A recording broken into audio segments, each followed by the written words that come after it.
What do I do? It's a question I've heard a lot, been asked a lot, but I've also said a lot. Perhaps you're a little bit like me, and this has been your question too. After all, it is the one thing that we ask when we're trying to figure out how to shift our stories. When I look back on my own life, I see what do I do was a common theme. But in order to get there, let me back up a little bit and start at the beginning. Growing up, I moved 21 times before I was old enough to get my driver's license. It was an adventure, but it also created a lot of instability in my life. Then, in my teenage years, I internalized situations happening within my environment as my own fault. I became consumed by a sense of darkness. At 16, I heard the words clinical depression associated to my life. By 17, my own suicidal thoughts had consumed me. Anxiety and image matters were also constant companions. I didn't know who to ask, but the question that circled in my head was, what do I do? At a weekend-long event specifically geared towards teenagers, a message of hope was shared, and I found part of that answer. Though I was about to walk a long journey of hope, which would take me over 20 years to stand here today, I found my own way to change my narrative. I did it. How?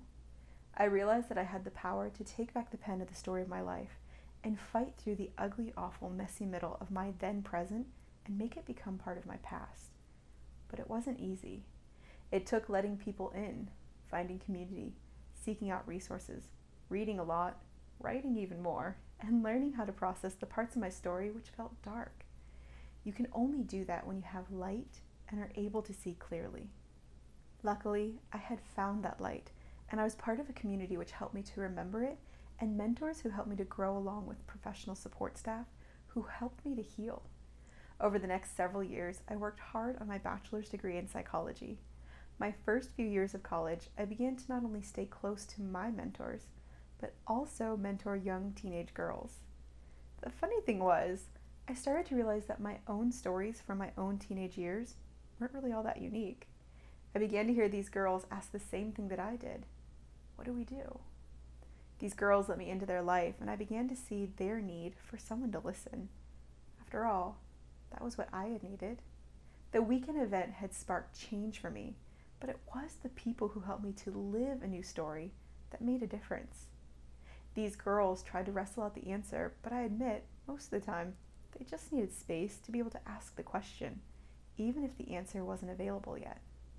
Upon graduating college, with my own story as a catalyst and these girls' lives as motivation to do more for others, I joined a touring youth conference in efforts to be there for students around the country. This endeavor led me to live on a tour bus for multiple years in my early 20s. I hosted the same youth conference that had sparked hope for me so many years earlier.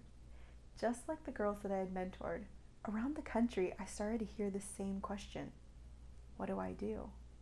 Stories of trauma, abuse, addiction, anxiety, bullying, depression, eating disorders, grief and loss, fears, mental health battles, self-harm struggles, and suicidal thoughts surfaced in conversations and previously unheard confessions from thousands of teenagers, college-age students, and adults alike. What do I do seemed to be the anthem of the broken, and I knew I wanted to find a way to answer it. Creating Change Your Narrative became my way of finding just one way to answer that question.